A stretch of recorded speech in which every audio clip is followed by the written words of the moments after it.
Welcome back to another technical deep dive here in the debug zone. Today, we're tackling a big question and breaking it down with insights from other users. Hopefully, this clears up some misconceptions and helps you get the answer you need. So buckle up, stay a little curious, and let's jump right in.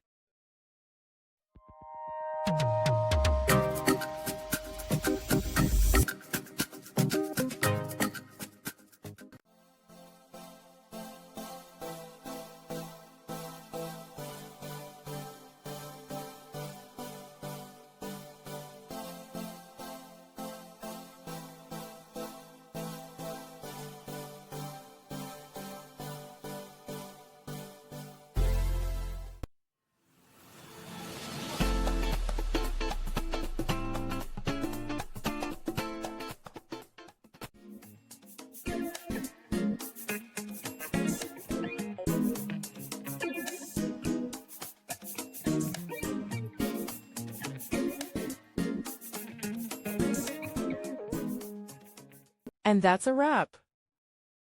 I hope you found the answer you were looking for. If you did, take a second to hit that subscribe button. It really helps out. And let me know in the comments which solution worked best for you. See you next time in the debug zone.